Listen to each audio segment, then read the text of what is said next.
Hi everyone, welcome to JR tutorials. I am your friend Rahul Jaiswal. तो दोस्तों कैसे हो आप सभी लोग। उम्मीद करता हूं आपकी साइंस वन की प्रिपरेशन बहुत ज्यादा जोरों से तगड़ी तरीके से चल रही होगी, है कि नहीं। तो फटाफट से कमेंट में बता दो कि क्या प्रॉब्लम आ रहा है, क्या दिक्कत आ रहा है, सभी चीज डिस्कस कर सकते हैं। और कितना पढ़ के हो गया। वैसे मात्र एक दिन बचा हुआ है साइंस वन के पेपर के लिए, और मुझे पता है कि आप लोग एकदम 100% एनर्जी आप लगा दोगे और दिन रात एक करके मेहनत करके पढ़ाई करोगे। तो साइंस वन भी बीत जाएगा, फिर उसके बाद साइंस टू की भी हम आपको तैयारी करा देंगे, और उसके बाद सिर्फ आपके एसएसटी बच जाएंगे, उसकी भी तैयारी हम करवा देंगे।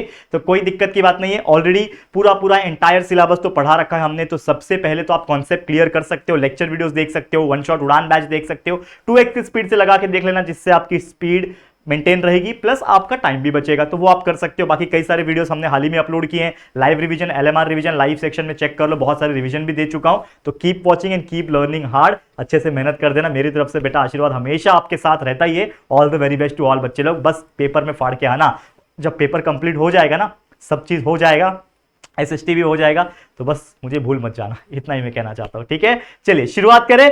चलिए आपका फेवरेट टॉपिक जो आप लोग मुझे पूछ रहे थे कि सर कब आएगा, तो न्यूमेरिकल्स जो सबसे डिमांडिंग टॉपिक था फिलहाल में। तो न्यूमेरिकल्स का एक वीडियो सेपरेट वीडियो है, इसमें सिर्फ और सिर्फ न्यूमेरिकल्स की बात होगी। तो एक वीडियो आपके लिए मैं बना रहा हूं न्यूमेरिकल्स का, जिसमें हम बात करेंगे कि ये न्यूमेरिकल्स क्या होता है और किस तरीके से पूछा जाता है। तो सबसे पहले मैं एक चीज बताना चाहता हूं कि ये पूरा साइंस वन जो है आपका, इसमें कुछ ऐसे चैप्टर्स है जो न्यूमेरिकल बेस्ड चैप्टर है। जैसे पहला chapter gravitation, chapter number 4 effect of electric current, chapter number 5 heat, chapter number 6 refraction of light, और चैप्टर नंबर 7 लेंसेस, और लास्ट चैप्टर नंबर 10 जो कि है स्पेस मिशन। तो अगर न्यूमेरिकल्स पूछेंगे तो इन्हीं कुछ चैप्टर्स में से पूछेंगे, अदरवाइज न्यूमेरिकल्स नहीं आता। और आप देखोगे पिछले 2-3 साल का डेटा उठा के, क्वेश्चन पेपर उठा के, तो ज्यादातर दो ही टाइप के न्यूमेरिकल्स पूछे जाते हैं एग्जाम में, या तो फिर एक ही न्यूमेरिकल पूछा जाएगा। तो यानी कुल मिला के अगर मैं एक मोटा मोटा बात करने की कोशिश करूं, तो जो आपका क्वेश्चन नंबर 2B होता है, जिसमें 5 क्वेश्चन होते हैं, एनी 3 अटेम्प्ट करने होते हैं आपको, तो उसमें आपके क्वेश्चन नंबर 2B में एक न्यूमेरिकल 2 मार्क्स के लिए पूछ सकता है। और हो सके तो क्वेश्चन नंबर 3, जिसमें आपके ओवरऑल 5 क्वेश्चन आपको सॉल्व करने होते हैं, 3-3 मार्क्स का एक जो होता है, उसमें आपको एक पूछ सकता है। यानी पूछा तो पूछा, मैक्सिमम केस में 2+3 5 मार्क्स का पूछेगा, अदरवाइज एक ही पूछेगा या तो पूछेगा भी नहीं। पर ज्यादातर मैंने देखा है कि यार पूछता है, कभी एमसीक्यूज में एक छोटा 1 लाइन का न्यूमेरिकल पूछ लेगा, ये निकालो। एमसीक्यूज में भी आ सकता है, कोई दिक्कत की बात नहीं। तो कंसेप्ट अगर क्लियर रहेगा, हर चीज निकालना बहुत आसान हो जाता है। तो हम लोग ये वीडियो की शुरुआत करेंगे, that is the most important numericals. तो चलिए देखते हैं। तो सबसे पहला न्यूमेरिकल स्क्रीन के ऊपर क्या दिख रहा है। अब ये एक ऐसा न्यूमेरिकल है जो सॉल्व्ड एग्जांपल का न्यूमेरिकल है, और मुझे लगता है ये इंपॉर्टेंट है इस बार के लिए। 3 मार्क्स की कैटेगरी में ये क्वेश्चन में पूछे जा सकता है, 2 मार्क्स में या फिर 3 मार्क्स में, कुछ किसी में भी पूछ सकता है बच्चा। इसको एक बार देख लेते हैं हम लोग, क्या बोल रहा है example. If a person weighs 750 newton, देखो ध्यान से पढ़ो। अगर एक पर्सन का जो वजन है 750 न्यूटन है अर्थ के ऊपर, यानी पृथ्वी के ऊपर, अर्थ के ऊपर उसका 750 न्यूटन वजन है। How much would be his weight on the moon, यानी कि उस इंसान का वजन अर्थ के ऊपर जब 750 न्यूटन है, तो मून के ऊपर कितना वजन होगा, ये पूछा है। और कंडीशन ये बोल रहा है कि मून का जो मास है वो 1/81 है ऑफ दैट ऑफ अर्थ, यानी कि अर्थ के कंपैरिजन में मून का मास 1/81 है। और उसका जो रेडियस है, अर्थ बड़ा है हमारा, मून छोटा है, तो अर्थ का और मून का रेडियस अर्थ के कंपैरिजन में 1/3.7 है, ठीक है, अर्थ के मुकाबले। तो सबसे पहले कभी भी कोई न्यूमेरिकल आता है तो आप लोग क्या लिखोगे, गिवन लिखोगे। गिवन मतलब क्या क्या दिया हुआ है, गिवन डेटा दिया हुआ है। वेट ऑन अर्थ, पृथ्वी के ऊपर, पृथ्वी का जो मतलब उस इंसान का जो वजन है अर्थ के ऊपर वो है 750 न्यूटन, वो आपने लिख दिया। फिर ratio of mass of earth ME, ME हम लोग ने बोला है मास ऑफ अर्थ को, और मास ऑफ मून को हमने बोला है एमएम, यानी मास ऑफ मून। तो मास ऑफ अर्थ और मास ऑफ मून का जो रेशियो है, mass of earth upon mass of moon, वो 81 हो जाएगा। कैसे होगा, क्योंकि यहां पे देखो कंडीशन कैसे आया, आपको इन्होंने बोल रखा था कि भाई जो ये है वेट जो है मून का वो कैलकुलेट करना है। तो मून्स का मास जो है, मून्स का मास क्या है, मतलब मास ऑफ मून जो है वो है 1/81 ऑफ दैट ऑफ अर्थ, यानी multiply by M of earth. लेकिन हमें एम ऑफ अर्थ को अगर मैं 81 को उधर भेज दूं तो एम ऑफ ई हो जाएगा अपॉन एम ऑफ एम हो जाएगा, इज इक्वल टू ये 81 ऊपर जाएगा, नीचे 1 आ जाएगा, यानी 81/1 इज 81। तो आपका ये कंडीशन बनेगा। देखो ये ऑलरेडी इन्होंने बना रखा है, ठीक है। तो आपको ये बनाना पड़ेगा कंडीशन। ये तो डायरेक्टली मैंने कटआउट निकाला हुआ है, लेकिन आप लोगों को इस प्रकार से सॉल्व करके आपको ये दिखाना पड़ेगा, तब जाके ये कंडीशन बना। इसको आप चाहिए तो इक्वेशन नंबर स्टार मान लो, जो भी मानना है मान लो, 1 मान लो, बेस्ट तरीके से 1 मान लिया आपने, ठीक है। ये कैसे आया, इस तरीके से आया, ये मैंने बता दिया, ठीक है। आगे बोल रहा है रेशियो ऑफ अर्थ, वही कंडीशन सेम, कि जो रेडियस है अर्थ का वो 1/3.7 है मून का अर्थ के कंपैरिजन में। तो इसका भी रेशियो बन जाएगा, that is ratio of earth upon ratio of moon, माफ करना रेशियो बोल रहा हूं, radius of earth upon radius of moon जो है वो 3.7 आ जाएगा। सेम उसी प्रकार से इसको आप मान लो इक्वेशन नंबर 2। तो हमने मान लिया दो इक्वेशन, दो कंडीशंस हमारे क्वेश्चन की हेल्प से हमने बना दिए। ठीक है, अब क्या करना है आपको, हमको यह पता करना है कि जो पर्सन है जिसका वजन 750 न्यूटन अर्थ के ऊपर है, तो मून के ऊपर कितना होगा। तो हम लोग ऐसा मान लेते हैं, let the mass of person m kg। हमने मान लिया कि उस पर्सन का जो मास है वो क्या है, m, small letter m kg है। तो हमारा जो वेट ऑफ अर्थ हो जाएगा, वेट ऑन द अर्थ हो जाएगा, वो हो जाएगा मास इंटू ग्रेविटी mg हो जाएगा, जो कि हो जाएगा 750 न्यूटन। ठीक है, तो mass of weight on the earth, earth के ऊपर उस वजन, उस इंसान का जो वजन है वो 750 न्यूटन है। ठीक है, तो इसका फॉर्मूला क्या है, m इंटू जी, और जी का जो वैल्यू होता है वो होता है G M M upon R square. ये हमको पता है, दैट इज द हमारा स्मॉल जी का वैल्यू, ये हमने सीखा हुआ है। स्मॉल जी का वैल्यू क्या होता है, capital G multiply by mass of earth upon radius of earth का स्क्वायर। तो इसमें मास हमने एक्स्ट्रा मल्टीप्लाई किया तो एम ही है यहाँ पे, तो ये क्या हो जाएगा, कुल मिला के this is equal to this, this is equal to this हो गया। ये कंडीशन अगर आप देखो, ये कंडीशन आप देखो, तो this is equal to this हो गया। तो इसके अनुसार क्या हो जाएगा, m का वैल्यू निकलेगा तो m will be equal to ये मल्टीप्लाई बाय दिस होगा, तो 750 मल्टीप्लाई बाय आर यानी रेडियस ऑफ अर्थ का square upon g into M E यानी मास ऑफ अर्थ। तो इसको मैं मान लेता हूं एक और इक्वेशन, चलो इसका नाम मैं दे देता हूं इक्वेशन नंबर 3, दे दिया। अब वेट ऑन मून जो होगा वो भी same condition, that is G M M upon R square, तो m multiply by G M M upon R square, तो G M upon R square mass of moon radius of moon. तो हमने यहां पे कंडीशन ले लिया, और इसको मैंने, अगर इसको मैं कंसीडर करूं तो यहां पे हमको m का वैल्यू तो पता है ना, तो ये जो m का वैल्यू है यहां से आया, तो कहां से आई है, यूजिंग 3। हम लोग बोल सकते हैं हमने 3 इक्वेशन का जो m का वैल्यू है 750 R E square upon G M E, उसको उठा के इस m के जगह पे डाल दिया। तो इस m के जगह पे मैंने ये लिख दिया जो कि 3 से आया, ये लिख दिया, मल्टीप्लाई बाय दिस वैल्यू जो पहले से ही है वो लिख दिया। अब कुछ कैंसल वैंसल होगा क्या वो चेक करो, कुछ कैंसल हो रहा है कि नहीं हो रहा है। 750 बाजू में रखा, ये आर ई और ये आर एम ये रेशियो में आ जाएगा, R E upon R M, और एम एम और एम ई रेशियो में आ जाएगा। तो आपको पता है कि आर ई और आर एम का जो रेशियो है, आर ई और आर एम का रेशियो है 3.7, तो उसके जगह पे 3.7 लिख दिया, बाकी 750 तो पहले से ही था यहाँ पे, तो 750 मल्टीप्लाई बाय ये R E upon R M का रेशियो 3.7, उसका स्क्वायर है तो इसके लिए स्क्वायर हो गया, multiply by M M upon M E, M M upon M E करना है, तो ये M E upon M M का वैल्यू 81, तो ये हो जाएगा 1 अपॉन 81। समझा, उल्टा ये M E upon M M है और यहां पे आ रहा है M M upon M E, तो इसका उल्टा कर दो 1 अपॉन 81 आएगा। इस पूरे को कैलकुलेट कर लो तो आपका आंसर आ गया 126.8 न्यूटन, यानी उस इंसान का जो अर्थ के ऊपर वजन था 750 न्यूटन, उस इंसान का, उस सेम इंसान का मून के ऊपर जाके अगर वजन किया जाए तो उसका आएगा 126.8 न्यूटन। तो ऑब्वियसली कम हो जाएगा, क्यों, क्योंकि ग्रेविटी उधर कम है, तो इस प्रकार से फर्क पड़ता है। तो ये क्वेश्चन जरूर से इसको प्रैक्टिस करके लेना, इसको 10 बार 10 बार तो मत करो, लेकिन 2-4 बार एटलीस्ट इसको प्रैक्टिस करके ले लो, ताकि अगर ये क्वेश्चन पूछे 2-3 मार्क्स की कैटेगरी में तो आप सेम टू सेम इसको लिख पाओ। ठीक है, चलिए शुरू करते हैं अगले क्वेश्चन को। अगला क्वेश्चन क्या है, यहां पे ध्यान देना, क्या बोल रहा है, find the gravitational force between a man of mass 60 kg। यहां पे अगेन क्या बोल रहा है, एक आदमी है, ठीक है, एक आदमी है, और क्या बोल रहा है, एक कार है, यहां पे एक कार बना लो, एक आदमी और एक कार है। क्या बोल रहा है, find the gravitational force between, मतलब इन दोनों के बीच में ग्रेविटेशनल फोर्स कितना है, एफ का वैल्यू हमें निकालना है, ग्रेविटेशनल फोर्स का वैल्यू निकालना है हमें। बोल रहा है कि जो आदमी का जो वजन है जिसको हम लोग m1 मान लेते हैं वो है 60 kg का, और कार का जो वजन है इसको हम m2 मान लेते हैं वो है 2000 किलो का, ये हमने ऐसा मान लिया। ठीक है, और दोनों के बीच का जो डिस्टेंस है वो दे रखा है जो कि है 10 मीटर, इन दोनों के बीच में 10 मीटर का डिस्टेंस है। तो इससे हमें पता क्या चला दोस्तों, कि हमने यहाँ पे जो चीज लिखा हुआ है वो लिख लेंगे। तो गिवन डेटा क्या दिया हुआ है कि मास 1 जो है 60 kg है, m2 जो है 2000 किलो है, साथ ही में दोनों के बीच का जो डिस्टेंस होता है जिसको हम लोग r से रिप्रेजेंट करते हैं, that is the square of the distance between them, जो फॉर्मूले में यूज होगा, तो आपका r का वैल्यू है 10 मीटर। ठीक है, हमें क्या निकालना है, द फोर्स बिटवीन टू। तो कोई भी दो ऑब्जेक्ट जब एक दूसरे के करीब होती है तो उनके बीच में कहीं ना कहीं एक फोर्स डेवलप होता है, that is nothing but the gravitational force. तो फॉर्मूला क्या होता है फोर्स का, आपको पता ही है, फॉर्मूला क्या होता है, फोर्स का फॉर्मूला होता है दोस्तों gravitational constant multiply by m1 into m2 divide by R square. This is the formula universal law of gravitational constant का। हमने जब थियरी देखा था तो हमने ये फॉर्मूले बाय हार्ट किए थे। तो F is equal to G M M upon R square. तो इसमें जो वैल्यूज है वो डालना है बस, और कुछ नहीं, और कैलकुलेट करना है। तो एफ का वैल्यू हमको निकालना है तो वो एज इट इज रहेगा। जी का वैल्यू क्या होता है 6.67 इंटू 10⁻11 होता है, बराबर।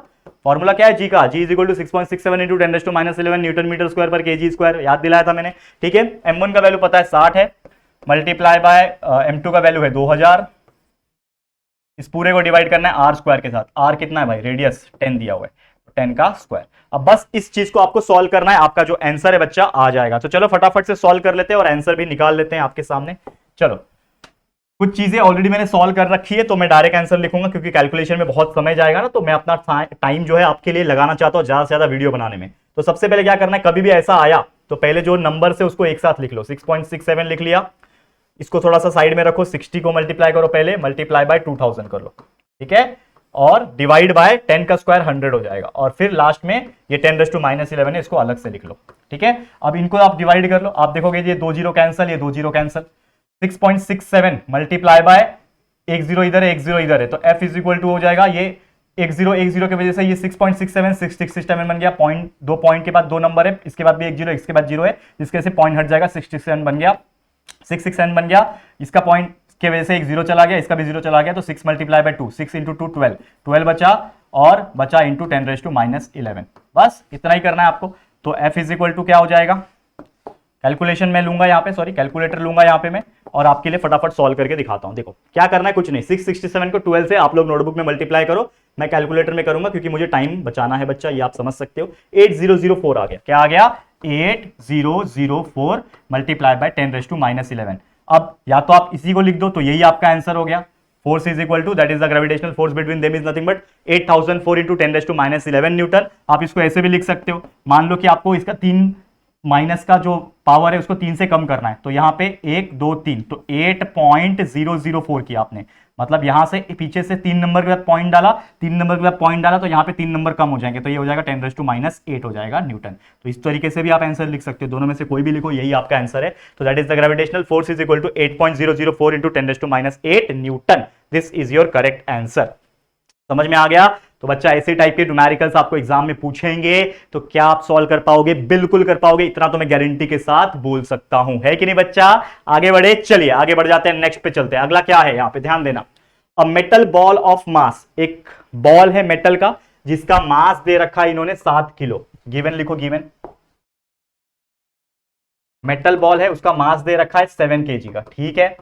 फॉल्स फ्रॉम ए हाइट, मतलब फ्री फॉल वाला एग्जांपल है ये। एक बॉल है जो कि गिर रहा है नीचे, उसकी हाइट है, मतलब उसका जो हाइट है वही उसका डिस्टेंस हो जाएगा, यानी एस का वैल्यू, डिस्टेंस का वैल्यू दिया हुआ है 1960 मीटर, ठीक है।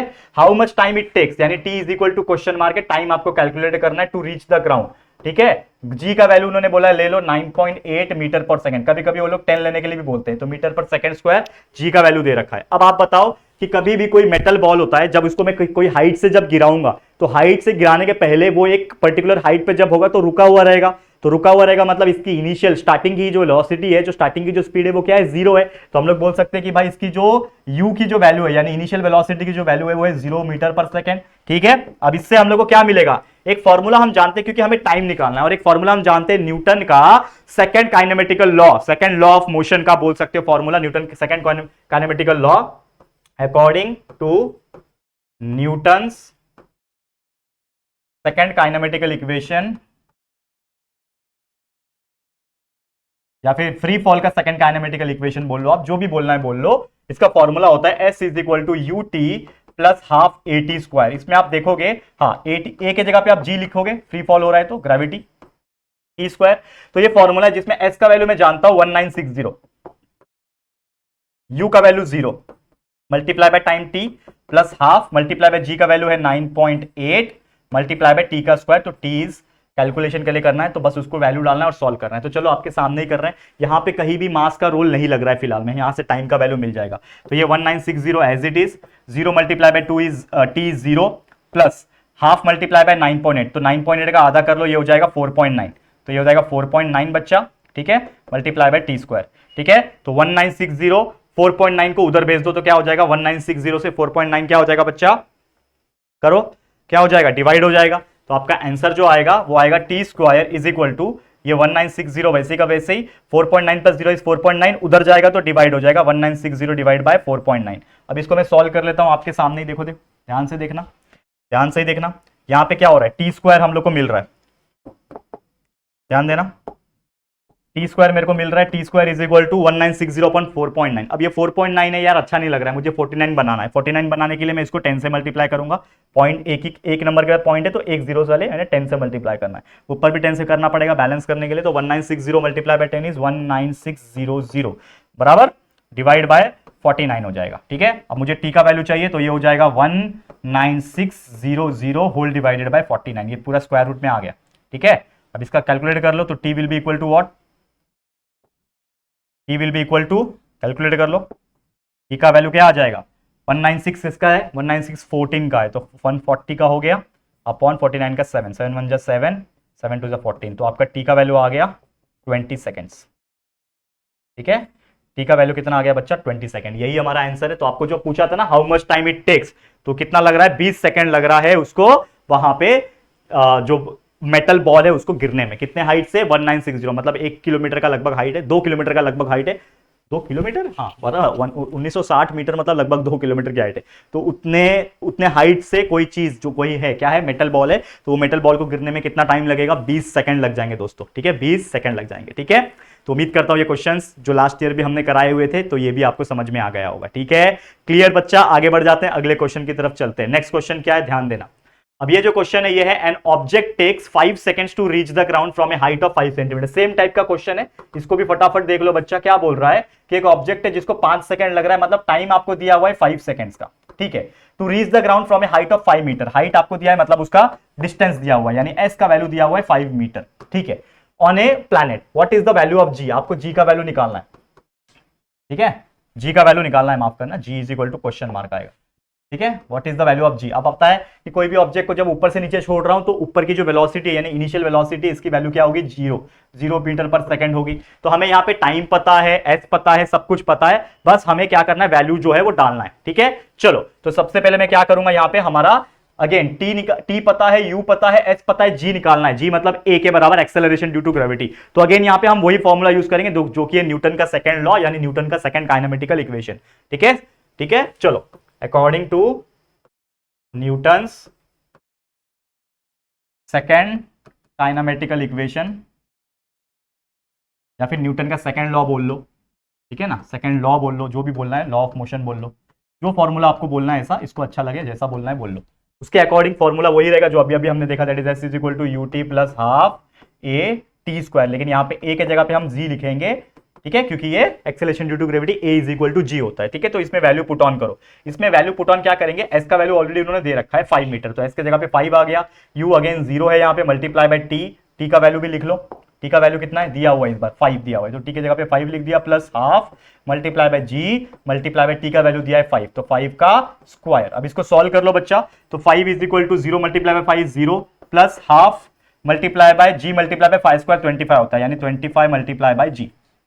ठीक है, अब 25 बाय 2 कितना होता है, 12.5 होता है, तो ये हो जाएगा 5 इज इक्वल टू, ये हो जाएगा 0 प्लस 12.5 जी, तो 12.5 जी। आपको जी का वैल्यू चाहिए, तो g will be equal to what, 5 divide by 12.5, 5 divide by 12.5। अब यहां पे बस सॉल्व करना है बच्चा, और कुछ नहीं। तो g will be equal to what, g will be equal to 5 divide by 12.5 है। अब मुझे बताओ, ये 0.5 हटाने के लिए मैं इसको 10 से मल्टीप्लाई करूंगा, ऊपर भी 10 से मल्टीप्लाई करना पड़ेगा, तो g will be equal to 50 upon 125। 5 के टेबल में जाएगा, 5 10 50 होता है, 5 5 सॉरी 5 2 10, 5 5 25, 10 अपॉन 25 कितना आ जाएगा, 10 अपॉन 25 कर लो, सभी लोग को पता है 10 अपॉन 25। एक और कर सकते हैं ना, 5 2 10, 5 5 25, यानी 2 अपॉन 5। अब आपको 2 अपॉन 5 करने तो आता ही है, नोटबुक निकालो और 2 को 5 से डिवाइड करो, तो 2 को जब 5 से आप डिवाइड करोगे तो आपका आंसर आएगा 0.4। तो यहाँ पे जी का वैल्यू आ गया 0.4, और एक्सेलरेशन ड्यू टू ग्रेविटी का यूनिट होता है मीटर पर सेकंड स्क्वायर, याद रखना। तो this is your final answer. तो जी का वैल्यू आ गया 0.4 मीटर पर सेकंड स्क्वायर। तो इस प्रकार से भी अगर कोई क्वेश्चन आपके एग्जाम में पूछा जाएगा तो आप इसको बिंदास सॉल्व करके दिखा सकते हो। ठीक है बच्चा, क्लियर है। तो देखो, ये चैप्टर्स में से ऐसे ऐसे क्वेश्चंस पूछे जा सकते हैं। और कुछ है क्या ग्रेविटेशन में से? हाँ देखो, एक और क्वेश्चन है जो कि आपका सॉल्व टाइप का एग्जांपल ही था, तो ये भी आप एक बार चेकआउट कर लो, जो मैं आपको एक्सप्लेन करने की कोशिश कर रहा हूं। किसके ऊपर डिपेंड करता है ये क्वेश्चन? आपके डिपेंड करता है एस्केप वेलोसिटी के ऊपर। तो एग्जांपल क्या है एस्केप वेलोसिटी का? Calculate the escape velocity on the surface of the moon given था। देखो, ये क्वेश्चन रिपीट भी हुआ था जहां तक मुझे मालूम है। ये क्वेश्चन, ऐसे क्वेश्चन रिपीट होने के बहुत ज्यादा चांसेस होते हैं बच्चे। एस्केप वेलोसिटी आपको कैलकुलेट करना है on the surface of the moon given the mass and radius of the moon. Mass of moon है 7.34 इंटू 10⁻22 kg, ये मास है। और उसका रेडियस दिया है मून का 1.74 इंटू 10⁶ मीटर रिस्पेक्टिवली। अब ये क्वेश्चन पूछा भी गया होगा 2022 या फिर 23 के पेपर में, आप एक बार चेकआउट कर लेना, ये बहुत इंपॉर्टेंट क्वेश्चन है, आ सकता है। तो जी का वैल्यू हमको पता है, कैपिटल जी जो होता है हमारा ग्रेविटेशनल कांस्टेंट का value 6.67 into 10⁻11 newton metre square पर केजी स्क्वायर होता है, वो लिख दिया। मास ऑफ मून उन्होंने, जिसको हमने एम मान लिया, मास ऑफ मून को हमने एम मान लिया, कैपिटल एम, जिसका वैल्यू उन्होंने दे रखा है क्वेश्चन में ही 7.34 इंटू 10⁻22 केजी। उसके बाद उन्होंने रेडियस ऑफ मून भी दे रखा है, जिसको हमने कैपिटल आर रेडियस माना हुआ है, जो कि 1.74 इंटू 10⁻6 मीटर दिया है। अब एस्केप वेलोसिटी निकालना है, तो एक फॉर्मूला होता है एस्केप वेलोसिटी का, मैंने कई बार बताया हुआ है। एस्केप वेलोसिटी का फॉर्मूला होता है V escape, V E S C, V लिखने का और नीचे ई एस सी लिखने का शॉर्टकट में। तो v escape is equal to under root of 2 gm upon r। तो 2 मतलब नॉर्मल नंबर है, g मतलब ग्रेविटेशनल कांस्टेंट, m मतलब मास ऑफ मून, r मतलब रेडियस ऑफ मून। अब वैल्यू एक एक करके डाल दो, तो अंडर रूट में 2 मल्टीप्लाई बाय g का value 6.67 into 10⁻11 multiply by m यानी मास ऑफ मून और डिवाइड बाय रेडियस। बस इसको यहाँ पे कैलकुलेशन करना है, कुछ नहीं करना है। जितने नंबर दिख रहे हैं, जैसे 2 हो गया, 6.67 हो गया, 7.34, इसको आपस में मल्टीप्लाई कर लो पहले, ठीक है। और 10⁻22 इंटू 10⁻11। देखो मैं आपको थोड़ा सा ना यहाँ पे मैं एक डेमो भी दिखाता हूँ करके, डेमो इन द सेंस आपको मैं छोटी छोटी चीजें करके बताता हूँ कि करना क्या होता है। आपने पहले ऊपर के 3 नंबर ले लिए, तीनों नंबर है ऊपर के, तो 2 मल्टीप्लाई बाय 6.67, आपके नोटबुक में करो 2 मल्टीप्लाई बाय 6.67, तो कुछ वैल्यू मिलेगा, क्या मिला, 13.34 मिला। 13.34 इन दोनों को मल्टीप्लाई करके आया, फिर वापस से आप इसको 7.34 से मल्टीप्लाई करो, 13.34 मल्टीप्लाई बाय 7.34 करो, तो आपको एक वैल्यू मिला जो कि मिला 97.915, 97.915। तो क्या मिला आपको, 97.915 मिला। और ये 10⁻11 10⁻22 मल्टीप्लाई बाय 10⁻11 मतलब 22 - 11 होता है 10⁻11, तो आपको मिलेगा यहाँ पे 10⁻11। और ये वैल्यू सब अंडर रूट में ही है बच्चा, ये पूरा वैल्यू अंडर रूट में ही है, अपॉन ये 1.74 है, ये अपॉन 1.74 है, और multiply by same as it is रख रहा हूं जो कि 10⁻6। अब नेक्स्ट स्टेप में आप क्या करोगे, नेक्स्ट स्टेप में इसके बाद क्या करोगे, देखो यहां पे बताता हूं। नेक्स्ट स्टेप में क्या करोगे, ये 97.915 जो है, क्या है 97.915, इसको आपको डिवाइड करना है किसके साथ, इस वाले नंबर के साथ, 1.74 के साथ डिवाइड कर लो। तो डिवाइड बाय 1.74 कर लो, तो आपको मिलेगा 56.27, आपको मिल रहा है 56.27 अंडर रूट में मिल रहा है। और ये 10⁻11 10⁻6 क्या हो जाएगा, 11, 6 ऊपर जाएगा तो -6, तो 11 - 6 हो जाएगा 5, तो इंटू 10⁻5। अब इसका बस स्क्वायर रूट निकालना है आपको, तो 56.27 इंटू 10⁻5 का जब कुल मिला के आप स्क्वायर रूट निकालोगे तो आपको मिलेगा 2.37 किलोमीटर पर सेकंड मिलेगा, ठीक है। उसके बाद ये स्टेप है, इसके बाद ये स्टेप, फिर इसके बाद ये स्टेप, तो ये लिख दो, तो आपका आंसर याद रखा। वैसे एस्केप वेलोसिटी आप याद ही रख लो, एस्केप वेलोसिटी जो मून के लिए होती है 2.37 किलोमीटर पर सेकंड होती है, याद रखना है। तो escape velocity of moon is 2.37 kilometre पर सेकंड। मतलब इसको आप जब निकालोगे ना, तो आपका वैल्यू पहले नॉर्मल आएगा, मीटर पर सेकंड में आएगा, जब आप उसको 1000 से डिवाइड कर लोगे तो आपको कुछ वैल्यू मिलता है यहाँ पे। तो इस प्रकार से ऐसे क्वेश्चंस को एकदम अच्छी तरीके से प्रैक्टिस करके ले लो, रट्टा मार लो, प्रैक्टिस कर लो, जो भी करना है, लेकिन करके रख लो, ऐसे क्वेश्चन एग्जाम में आते हैं। चलो अगले क्वेश्चन के ऊपर बढ़ते हैं। नेक्स्ट क्वेश्चन है, अब देखो यहां पे आ गया 4th चैप्टर। देखो ये पहला चैप्टर ग्रेविटेशन के जितने भी एग्जांपल थे वो मैंने करा दिए, जितने भी इंपॉर्टेंट एग्जांपल्स थे वो मैंने करा दिए, जो होपफुल एग्जाम में आपके पूछे जा सकते हैं या फिर उसके जैसे पूछे जा सकते हैं। अब second chapter, 3rd chapter chemical reaction वाला चैप्टर से, उसमें कोई न्यूमेरिकल्स नहीं पूछता।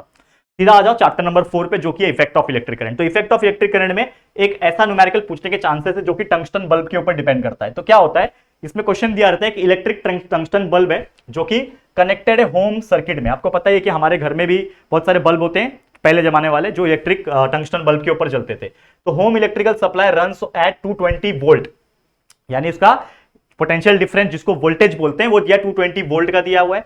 स्विच ऑन जब होता है तो करंट पास होता है, कितने का करंट है, 0.45 एम्पियर का करंट पास होता है, उसमें फ्लो होता है। तो हमें पूछा है what must be the power, यानी वैट कितना होता है, पावर कंजम्पशन कितना है बल्ब का, if it is kept for 10 hours, यानी 10 घंटा उस बल्ब को अगर हमने जला के रखा। क्वेश्चन समझो क्या बोल रहा है, उस बल्ब को अगर 10 घंटा मैंने चला के रखा तो कितना ज्यादा यूनिट ऑफ इलेक्ट्रिसिटी आएगा, how many unit of electricity will consume. तो हमेशा सबसे पहले जो गिवन हम लोग लिखते हैं वो लिखेंगे। तो गिवन क्या लिखोगे भाई, पोटेंशियल डिफरेंस क्या दिया हुआ है, वोल्टेज, पोटेंशियल डिफरेंस बोलते हैं वोल्टेज को, 220 वोल्ट का दिया हुआ है। आपके घर में भी 220 230 वोल्ट का सप्लाई आता है, बराबर, पोटेंशियल डिफरेंस आता है, वोल्टेज आता है। करंट सप्लाई कितना दिया हुआ है, 0.45 एम्पियर, 0.45 एम्पियर का करंट सप्लाई दिया है। नेक्स्ट अब आपको निकालना है पावर। तो पावर के लिए एक फॉर्मूला होता है दोस्तों, पावर W जिसको बोलते हैं, वैट में होता है पावर।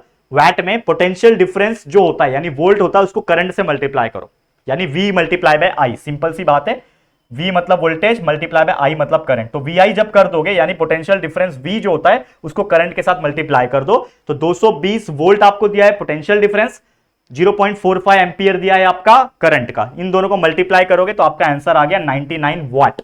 आपका जो पावर होती है वो वाट में होती है, हम लोग बोलते हैं कितने वाट का ये फ्रिज है, कितने वाट का ये, तो वाट मतलब कितना पावर वो लेता है, तो 99 वाट का पावर खींच रहा है, मतलब ये जो बल्ब है आपका 99 वाट का पावर खींच रहा है। ठीक है, इतना समझ में आ गया। अब ये जो बल्ब है इसका पावर कितना है 99 वाट, ये तो हमें पता चल गया, इस फॉर्मूले से निकाल लिया, पावर के फॉर्मूले से हमने निकाल दिया कि कितना पावर का वो बल्ब है, कितने वाट का वो बल्ब है। लेकिन वो कितने घंटे चल रहा है, 10 घंटे चल रहा है, तो 99 वाट का जो बल्ब है वो 10 घंटे के लिए चलेगा, तो 99 मल्टीप्लाई बाय 10 यानी कि 990 WH यानी वॉट आवर। ठीक है, तो हमेशा कभी भी जो इलेक्ट्रिसिटी होती है, यूनिट जो होती है वो किलोवाट आवर में निकाला जाता है। आप अपने लाइट बिल में भी देखोगे, आपके घर में जो लाइट बिल आता है उसमें भी ना KWH लिखा रहेगा, किलोवाट आवर। तो इसको अगर आप किलोवाट आवर में कन्वर्ट करोगे तो इसको आपको 1000 से डिवाइड करना पड़ेगा, यानी 990 जो आपका आंसर आया वॉट आवर में, उसको 1000 से डिवाइड कर लो, 0 0 कैंसिल, 99 डिवाइड बाय 100 इज 0.99, तो आपका आंसर आ गया 0.99 किलोवाट आवर। तो यूनिट क्या है इलेक्ट्रिसिटी का आ गया, अगर बल्ब 10 घंटे चलेगा फॉर 10 आवर,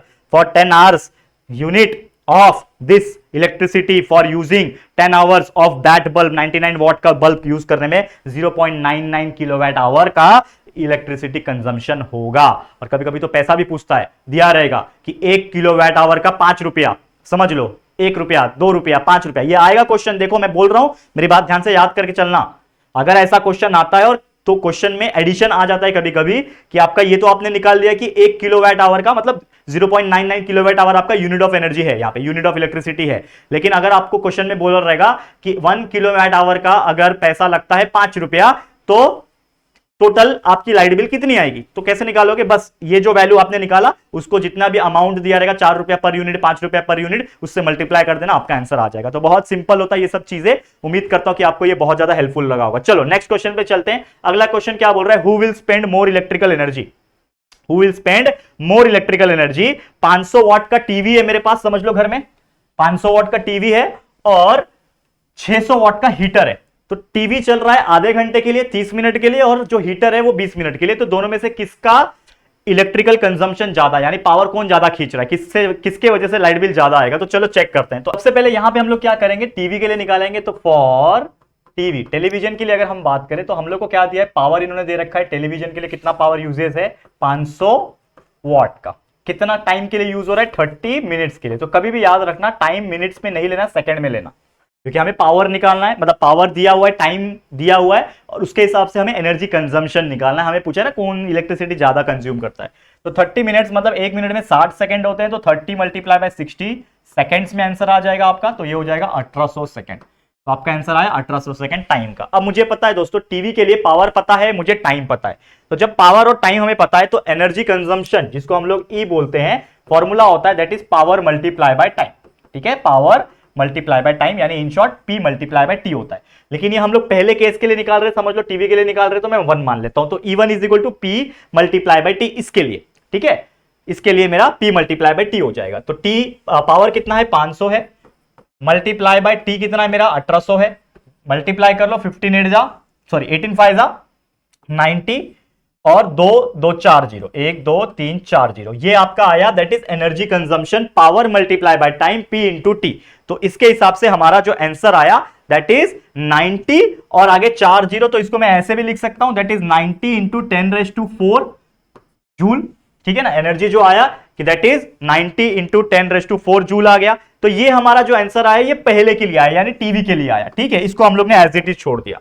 अब मैं दूसरा निकालूंगा, फॉर क्या है हमारा दूसरा, हीटर है, तो फॉर हीटर।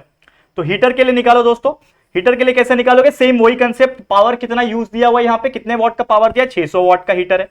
ठीक है, टाइम कितना ले रहा है, 20 मिनट ले रहा है, तो 20 मिनट को सेकंड में कन्वर्ट कर लो, यानी 20 मल्टीप्लाई बाय 60 सेकंड्स। ठीक है, तो ये कितना हो जाएगा 6 2 12 हो गया, और आगे 1 2 0। ठीक है, यहां पे अगर आप देखोगे 20 मिनट है ना, तो 20 मल्टीप्लाई बाय कितना हो गया 60, तो 1200 सेकंड हो गया। तो हमारा ये आंसर आया 1200 सेकंड फॉर टाइम पीरियड। हमें निकालना है E2 यानी कि एनर्जी कंजम्पशन हीटर के लिए, तो that is nothing but the formula power multiply by time. तो पावर मल्टीप्लाई बाय टाइम, यानी यहां पे भी क्या हो जाएगा P मल्टीप्लाई बाय T हो जाएगा। पावर कितना है यहाँ पे बच्चा, पावर है आपका 600 वॉट, 600 वॉट का हीटर है, मल्टीप्लाई बाय टाइम लग रहा है 1200 सेकंड। अब इसको मल्टीप्लाई कर दोगे तो 12 6 होता है 72 और आगे 4 0, 72 आगे 1 2 3 4 0, तो इसको भी मैं लिख सकता हूं ऐसे 72 इंटू 10⁻⁴ जूल, ऐसा लिख सकता हूं। तो अगर आप दोनों को कंपैरिजन करोगे तो ये 90 इंटू 10⁴ है, ये 72 इंटू 10⁴ है, तो ये ज्यादा है। तो आप क्लियर कट बोल सकते हो, इसको आप इक्वेशन नंबर 1 नाम देना चाहिए, इसको आप इक्वेशन नंबर 2 नाम दे दो, और ऐसा आप लिखो स्टेटमेंट कि फ्रॉम इक्वेशन नंबर 1 एंड 2 आप बोल सकते हो कि मेरा E1 जो है वो बड़ा है, E1 is greater than E2, और E1 जब E2 से बड़ा है तो हम लोग एक स्टेटमेंट बोल सकते हैं, देयरफॉर आप बोल सकते हैं कि who will spend more electrical energy, तो आप बोल सकते हो द टीवी सेट, E1 किसका है, टीवी का है ना, E1 टीवी का है, तो टीवी सेट हम लोग क्या बोल सकते हैं, spend more electricity, electrical energy आप ऐसा लिख सकते हो, मोर इलेक्ट्रिकल एनर्जी।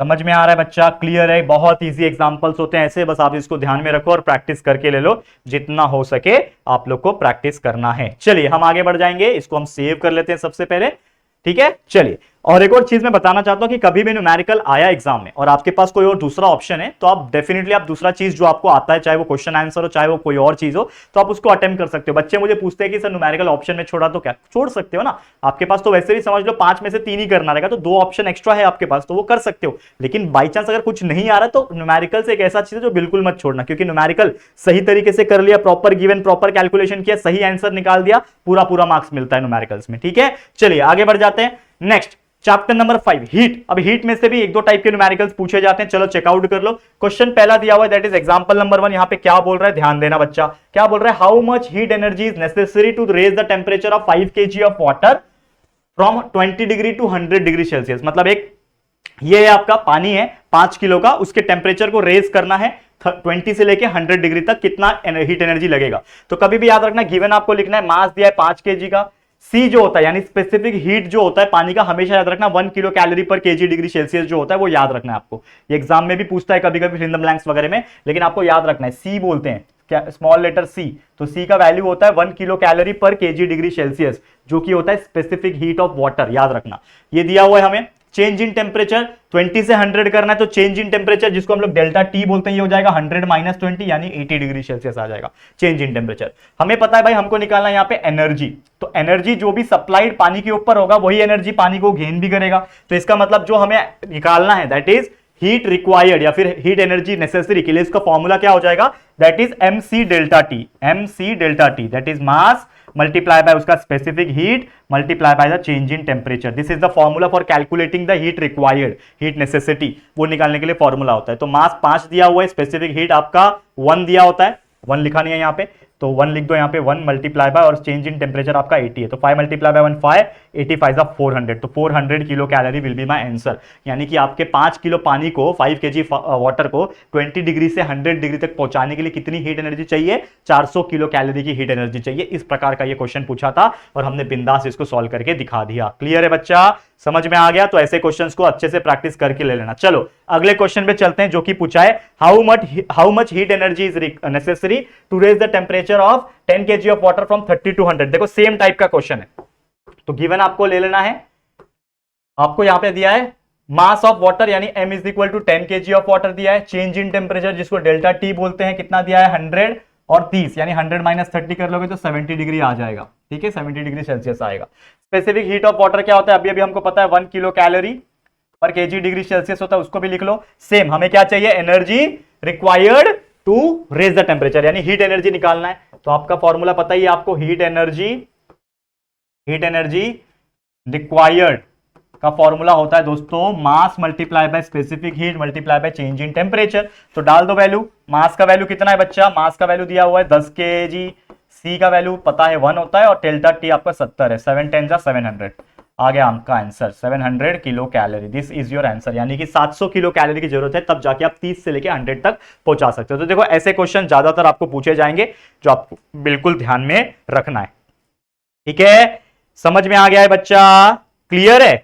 चलो आगे बढ़ जाए, नेक्स्ट क्वेश्चन पे चलते हैं। अगला क्वेश्चन क्या दिया हुआ है, देखो इसको समझो, calculate the amount of heat required. इसको देखो क्या बोल रहा है, calculate the amount of heat required to convert 30 gram of water at 30 से लेके 100 डिग्री तक उसको कन्वर्ट करना है। पानी का वजन 30 ग्राम दिया हुआ है, तो सबसे पहले मास लिख दो यहाँ पे 30 ग्राम का क्या है, पानी है, यानी मास इज इक्वल टू 30 ग्राम आपको दिया हुआ है। चेंज इन टेम्परेचर दिया हुआ है, यानी डेल्टा टी आपको दिया हुआ है, दैट इज 100 माइनस 30 आप लिख सकते हो 70 डिग्री सेल्सियस आप लिख सकते हो, यानी कि 30 और 100 के बीच का जो डिफरेंस है T2 माइनस T1 कर दिया, 70 डिग्री सेल्सियस आ गया। आगे क्या बोल रहा है यहाँ पे इन्होंने, specific latent heat of vaporisation of water दिया हुआ है, यानी एल का value, latent heat of vaporisation L का वैल्यू उन्होंने दे रखा है 540 कैलोरी पर ग्राम, ये आपको दिया हुआ है क्वेश्चन में, गिवन में दिया हुआ है। और एक चीज जो हमको पता है ऑलरेडी, स्पेसिफिक हीट का वैल्यू वाटर के लिए जो कि होता है 1 किलो कैलोरी पर केजी डिग्री सेल्सियस, ये आपको इतने सारे वैल्यू आपको पता है। अब आपको निकालना क्या है, अगेन आपको निकालना है calculate the amount of heat required, यानी हीट एनर्जी रिक्वायर्ड, और इसके लिए फॉर्मूला अभी हमने देखा, हीट एनर्जी रिक्वायर्ड के लिए फॉर्मूला होता है m multiply by c multiply by delta t. लेकिन बच्चे गलती मत करना, लेकिन यहां पे उन्होंने latent heat of vaporisation of water भी दे रखा है, latent heat, specific latent heat दे रखा है, मतलब वो ऐड हो जाएगा, तो लेटेंट स्पेसिफिक हीट जो होता है वो ऐड होता है, that is m multiply by l।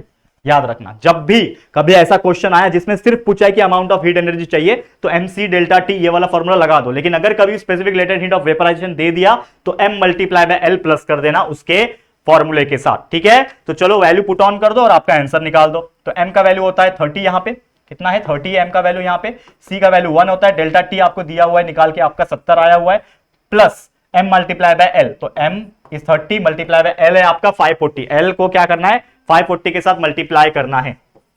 चलो मल्टीप्लाई कर लो तो आपका आंसर आ जाएगा 7 3 21, मतलब 210 और 2 0, प्लस 5 3 3 0 0, 3 4 12, 3 0 0 हो गया, ओके ठीक है, 3 4 12, 1 कैरी, 3 5 15 प्लस 1 16, 1620 आ गया यहां पे, और आगे एक 0 और, ठीक है। तो ये कितना हो जाएगा 2100 प्लस 1620, इसको अगर आप प्लस कर लोगे तो आपका आंसर आ जाएगा। तो आपके सामने प्लस करना है बच्चा, और कुछ नहीं, बस प्लस करना है। 2100 प्लस 16200 प्लस कर दो तो 183000, 18300 आपका आंसर आ गया, 18300 कैलोरी। क्या आ जाएगा, कैलोरी। समझ में आ गया। तो ये है आपका आंसर। इस तरीके से ऐसे न्यूमेरिकल्स को आपको सॉल्व करना है। ठीक है, चलो अब बढ़ते हैं अभी अगले क्वेश्चन की तरफ। तो नेक्स्ट क्वेश्चन क्या है यहाँ पे, अगर आप देखोगे जो कि आया है यहाँ पे, देख पा रहे हो, हीट चैप्टर का ही है ये एग्जांपल। क्या बोल रहा है, कॉपर स्पीयर ऑफ, जो उसका मास है वो दे रखा है इन्होंने, is heated to raise its temperature at 100 to 100 degree, is release in water for mass 195 gram and temperature 20 degree. ये सेम क्वेश्चन आपको आपके टेक्स्ट बुक में भी आपको देखने मिल जाएगा, तो जरूर से रेफर कर लेना आप लोग हीट चैप्टर में। ये सॉल्व एग्जांपल में से इसको हम लोग सॉल्व करेंगे। इसमें पूछा है what is the maximum temperature of water. तो ऐसे क्वेश्चन को कैसे किया जाता है, सबसे पहले स्पेसिफिक हीट ऑफ कॉपर दिया 0.1 कैलोरी पर ग्राम डिग्री सेल्सियस, ये आपको लिखना है। Specific heat of calorimeter 0.1 calorie पर ग्राम डिग्री सेल्सियस है। और हम लोग बोल सकते हैं कि भाई हमको पता है कि जो कॉपर बॉल है, ठीक है ना, copper ball water and calorimeter जो है फाइनल टेम्परेचर T को अटेन करेंगे। तो heat lost by solid object minus heat gain by water जो कैलोरीमीटर का होता है, और वही होता है heat gain by the calorimeter. तो हम लोग निकालेंगे फॉर्मूला। तो यहां पे हीट लॉस्ट जो हो रहा है कॉपर बॉल के द्वारा minus mass of copper and specific heat of copper multiply by the change in temperature. तो हमारा फॉर्मूला mc डेल्टा टी बनता है अगेन। तो यहां पे आप देखोगे तो मास उसका 100 दे रखा है, आप देखोगे तो मास कितना है 100 ग्राम का, ठीक है। Q इज इक्वल टू क्या हो जाएगा, mass is 100 multiply by specific heat आपका 0.1 multiply by change in temperature 100 है, लेकिन पहले वाला टेम्परेचर आपको पता ही नहीं है, तो इसके लिए हमने T माना हुआ है उसको। लेट द टेम्परेचर भी T, हमने देखा लिखा है ना फाइनल टेम्परेचर T, तो हम लोग को लगा है कि फाइनल टेम्परेचर T अटेंड करेगा। तो इसको मान लो आप इक्वेशन नंबर 1 इस प्रकार से। सिमिलरली जब आप सॉल्व करोगे तो हीट गेन बाय जो वाटर रहेगा वो रहेगा आपका मास ऑफ वाटर मल्टीप्लाई बाय उसका स्पेसिफिक हीट मल्टीप्लाई बाय उसका इंक्रीज इन टेम्परेचर। तो आपके लिए जो Q1 आएगा, यानी जो हीट गेन हुआ पानी का Q1 माना, तो उसका वैल्यू हो जाएगा 195 ग्राम, उसका वजन है दे रखा है, देखो 195 दिया हुआ है, मल्टीप्लाई बाय उसका स्पेसिफिक हीट 1 होता है पानी का, multiply by change in temperature यानी final minus initial T minus 20, ठीक है। अब ये हो गया। वैसे ही हीट कैलोरीमीटर गेन भी करेगा, तो हीट गेन बाय कैलोरीमीटर क्या होता है, मास उसका कैलोरीमीटर का, उसका स्पेसिफिक हीट और चेंज इन टेम्परेचर, यानी Q2 का जो वैल्यू आएगा, ध्यान देना, जो Q2 का वैल्यू जो आएगा वो आएगा 50, जो उसका मास है दिया हुआ है 50, देखो 50 ग्राम, कैलोरीमीटर का मास ऑफ कैलोरीमीटर दिया 50 ग्राम, तो 50 ग्राम लिखा, मल्टीप्लाई बाय उसका स्पेसिफिक हीट 0.1 होता है, और मल्टीप्लाई बाय उसका चेंज इन टेम्परेचर यानी T माइनस जो है वो आपको दे रखा है। तो यहां पे देखो लिखा है वापस से, Q2 इज इक्वल टू क्या हो जाएगा, 50 multiply by 0.1 multiply by T minus 20। आप इसको मान लो इक्वेशन नंबर 3। अब आपको पता है कि जो टोटल Q होता है is equal to Q1 plus Q2 होता है, तो Q is equal to Q1 plus Q2 में Q का वैल्यू ये रहा, डाल दिया, ठीक है। आप कर लो, Q is equal to Q1 plus Q2 ना, तो Q is equal to Q1 ये है प्लस Q2। अब इसको सॉल्व कर लोगे तो आपको एक वैल्यू मिल जाएगा T का 23.8 डिग्री सेल्सियस, ठीक है। तो बस यही आपको मुझे बताना था। ये क्वेश्चन बड़ा है, कम चांस है, बहुत बड़ा क्वेश्चन है, 3 मार्क्स से ज्यादा का पूछ सकता है, तो लेंथी क्वेश्चन है, लेकिन एक बार चेकआउट कर लेना, ये आपके बुक में भी दिया हुआ है, इसके लिए मुझे लगा कि ये इंपॉर्टेंट है और वो आ भी सकता है, तो मैंने ये चीज करा दिया है। हम आगे बढ़ेंगे हमारे अगले क्वेश्चन के, चलो ठीक है। अब ये जो क्वेश्चंस होते हैं दोस्तों ये बहुत इंपॉर्टेंट होते हैं, क्योंकि ये आते हैं आपके रिफ्रैक्शन ऑफ लाइट वाले चैप्टर में से। तो चलो बिल्कुल ध्यान से समझना है इससे क्वेश्चंस को। तो रिफ्रैक्शन ऑफ लाइट में से भी न्यूमेरिकल एक हाथ पूछा जा सकता है, तो जो कि आप देख पा रहे हो क्या बोल रहा है, the absolute refractive index of water is 1.36। यहां पे है absolute refractive index of water दिया हुआ है 1.36 है। What is the velocity of light in water, यानी पानी में जो लाइट की स्पीड है, वेलोसिटी है, वो कितनी रहेगी वो कैलकुलेट करने बोल रहा है। और उसके रेफरेंस में हमें एक दिया हुआ है गिवन की वेलोसिटी ऑफ लाइट जो वैक्यूम में होती है वो हमें पता है 3 × 10⁸ मीटर पर सेकंड होती है। तो हमारा फॉर्मूला क्या हो जाएगा, जैसे यहां पे इन्होंने पहले तो दे रखा है कि वेलोसिटी 1, यानी कि हमने वैक्यूम को, velocity of light in vacuum को हमने मान लिया वेलोसिटी 1, यानी 3 × 10⁸ मीटर पर सेकंड मान लिया हमने, दिया हुआ है। हमको पता है कि भाई एब्सोल्यूट रिफ्रैक्टिव इंडेक्स n का वैल्यू जो है इन्होंने दे रखा है, दैट इज 1.36 इन्होंने दे रखा है। तो हमें फॉर्मूला पता है ये रिफ्रैक्टिव इंडेक्स के लिए, that is velocity of light in vacuum, ये जो है आपका वेलोसिटी ऑफ लाइट जो है आपका वाटर का अपॉन वेलोसिटी ऑफ लाइट जो है वो कैलकुलेट करना है आपको। तो डाल दिया, तो n is equal to V1 upon E2, n का वैल्यू है 1.36 डाल दिया, V1 का वैल्यू जो है वेलोसिटी ऑफ लाइट जो है इन वैक्यूम 3.8, वेलोसिटी 1 क्या है आपके लिए, ये वैक्यूम है, light in vacuum, velocity of light in vacuum है, ठीक है बच्चा। Velocity of light in vacuum जो है वो आपको दिया हुआ है ना 3 × 10⁻², तो आपने उसको V1 माना है, तो ये हो गया V1 अपॉन V2, तो यानी कि vacuum upon the refractive index of water वो वाला। तो V1 आपका 3 × 10⁸ है और V2 आपको निकालना है, जो velocity of light in water है रिफ्रैक्ट इसका वो आपको निकालना है। तो velocity of light in water क्या हो जाएगा, 1.36 को इधर ले लो, V2 को ऊपर ले लो, तो V2 is equal to 3 × 10⁻² minus upon 1.36, इसको डिवाइड कर लोगे तो आपका आंसर आ गया 2.21 × 10⁻² मीटर पर सेकंड। तो इस प्रकार से आपको चीजें कैलकुलेट करनी है, आपका आंसर आ जाएगा बच्चा। क्लियर, आगे बढ़ जाते हैं। ऐसे ही सेम एग्जांपल आता है, समझ लो कि क्या बोल रहा है, light travels with a velocity of 1.5 × 10⁻² metre पर सेकंड। लाइट जो है वो इतनी वेलोसिटी से जा रही है एक मीडियम के अंदर, कोई एक मीडियम होगा उसके अंदर, on entering the second medium, मतलब एक मीडियम से लेके समझ लो रेयर से डेंसर जा रहा है, डेंसर से रेयर जा रहा है, तो एक मीडियम में जैसे एंटर किया उसकी जो वेलोसिटी है वो क्या हो गई 0.75 × 10⁸ मीटर पर सेकंड हो गई। क्या हो गई, जैसे उसने सेकंड एक मीडियम से निकल के दूसरे मीडियम में एंटर किया तो उसकी वेलोसिटी क्या हो गई, कम हो गई ना, 0.75 हो गई, तो 0.75 × 10⁻² मीटर पर सेकंड। तो हमें क्वेश्चन पूछा है what is the refractive index of the second medium with respect to the first medium. तो कैसे कैलकुलेट करते हैं, V1 आपको दिया हुआ है जो वेलोसिटी ऑफ लाइट है आपका किसके अंदर, मीडियम के अंदर, ये आपको दिया हुआ है पहले मीडियम के अंदर, तो V1 आपने ले लिया 1.5 × 10⁻² मीटर पर सेकंड। सेकंड वेलोसिटी जो सेकंड मीडियम के अंदर दिया है वो है 0.75 × 10⁻² मीटर पर सेकंड। अब आपको निकालना है रिफ्रैक्टिव इंडेक्स, बराबर, आपको निकालना है रिफ्रैक्टिव इंडेक्स। तो रिफ्रैक्टिव इंडेक्स किसके रिस्पेक्ट में, सेकंड मीडियम का with respect to first medium. तो सेकंड मीडियम का with respect to first medium से निकालना है, तो कैसे निकालोगे, फॉर्मूला क्या बन जाएगा, जो फर्स्ट वाला मीडियम है उसको सेकंड वाले से डिवाइड कर दो, velocity of light in first medium divide by velocity of light in second medium. तो ये 10⁻² कैंसल, 1.5 अपॉन 0.75 जो कि हो जाएगा 2, तो रिफ्रैक्टिव इंडेक्स आ गया आपका 2। तो इस तरीके से ऐसे क्वेश्चंस आएंगे बच्चा, आपको सॉल्व करना है और आंसर निकाल देना है, कोई दिक्कत की बात नहीं है, ठीक है, क्लियर। चलो आगे बढ़ जाते हैं। एक और क्वेश्चन है जो कि इसको भी हम लोग को सॉल्व करना है, बहुत इजी है क्वेश्चन, देखो वैसे ही सेम टाइप जो अभी किया हमने, सेम टाइप का एग्जांपल है। If the speed of light in a medium is 1.5, तो इसका हम लोग लिखेंगे स्पीड ऑफ लाइट दिया हुआ है, speed of light in a medium, या फिर मीडियम 1 मान लो इसको, इन मीडियम 1 आपने क्या मान लिया कि ये मीडियम आपके लिए 1 है, ये मीडियम 1 मान लिया, इसका स्पीड ऑफ लाइट दिया है 1.5 × 10⁸ मीटर पर सेकंड, ये मान लिया। और एक और चीज दिया हुआ है कि speed of light in medium 2, speed of light in medium 2 जो कि आपके लिए वैक्यूम है, जो स्पीड ऑफ लाइट है वैक्यूम है, जो कि है 3 × 10⁸ मीटर पर सेकेंड। ठीक है, ये आपको दिया हुआ है। तो यहां पे आपको दो चीजें, speed of light in medium 2 था, ठीक है, और speed of light in medium 1, जो कि आपने ये मान लिया। अब यहां पे आप ये कर सकते हो, स्पीड ऑफ लाइट मीडियम 1 को ये पहले दिया हुआ ना, speed of light in vacuum. Actual में speed of light in vacuum को आप कभी भी v1 मानो, ठीक है। तो आपका in short speed of light जो है मीडियम 1, ठीक है ना, ये हो जाएगा। ठीक है, आपको हमेशा याद रखना है कि जो स्पीड ऑफ लाइट जो है मीडियम का, वो आपको हमेशा कैसे मानना है, वो आपको ध्यान में रखना है। ठीक है, speed of light in medium 1 जो है वो आपको दिया हुआ है, speed of light in medium 1 जो है वो आपको v1 मानना है ना। तो आप क्या कर सकते हो, यहां पे थोड़ा सा इंटरचेंज कर सकते हो। यहां पे ना मैं मीडियम 1 को मीडियम 2 मानता हूं। पहले कैसे, देखो यहां पे ध्यान देना, क्योंकि वैक्यूम वाला चीज है उसको 1 मानो। तो speed of light in vacuum, ये क्या है, मीडियम है, तो मीडियम 2 ले लो इसको, ये मीडियम 2 ले लो, और मीडियम 1 वैक्यूम जो है हमारा वो रहेगा सेम, मीडियम 1 जो कि हमारे लिए वैक्यूम है। ठीक है, तो आप इसको क्या मान लो, इसको आप मान लो v1 मान लो, और इसको मान लो आप v2। ठीक है, फॉर्मूला क्या होता है, रिफ्रैक्टिव इंडेक्स वही निकालना है, हमारा फॉर्मूला सेम रहेगा और कुछ फर्क नहीं पड़ेगा।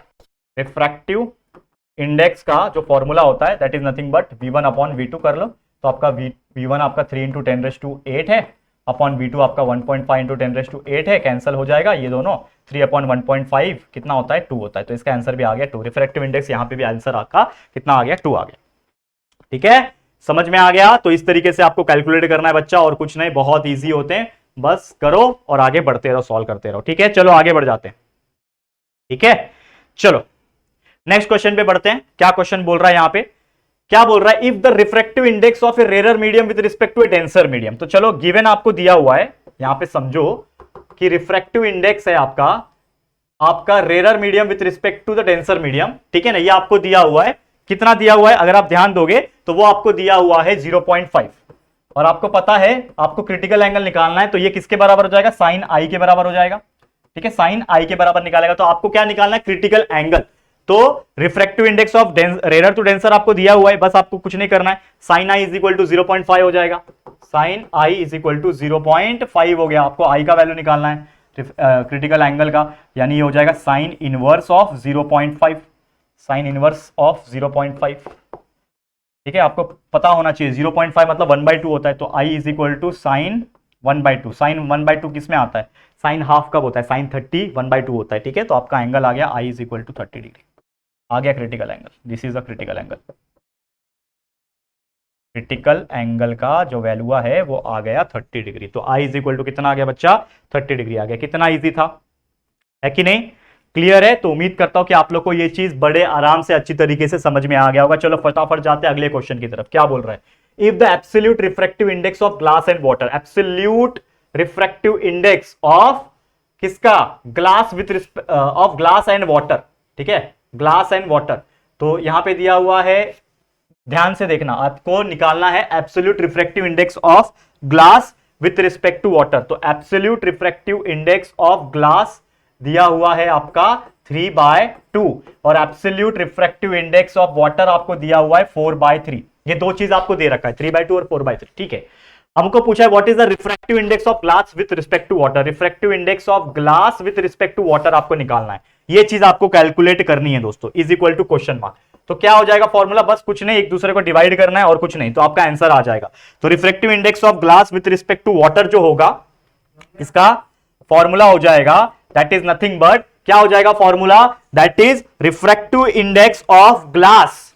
ठीक है, रिफ्रैक्टिव इंडेक्स ऑफ क्या है, absolute refractive index of glass upon absolute refractive index of water. तो फॉर्मूला है, डाल दिया, कैलकुलेट कर लो। तो भाई ग्लास का कितना है, 3/2 डिवाइड बाय 4/3, तो ये हो जाएगा 3/2 मल्टीप्लाई बाय 3/4। ठीक है, दैट इज नथिंग बट 9/8, 9/8 हो जाएगा, 3/4 4/3 ना, 3/2 3/4 हो जाएगा, 3/2 मल्टीप्लाई बाय 4/3। हाँ, तो 9/8 आएगा, कि 3 कैंसिल होना चाहिए ना, यहाँ पे 9/8 ही आएगा। ठीक है, तो यही आंसर हो जाएगा मेरा। तो लास्ट में स्टेटमेंट क्या लिखूंगा, refractive index of glass with respect to water, therefore the refractive index of glass with respect to water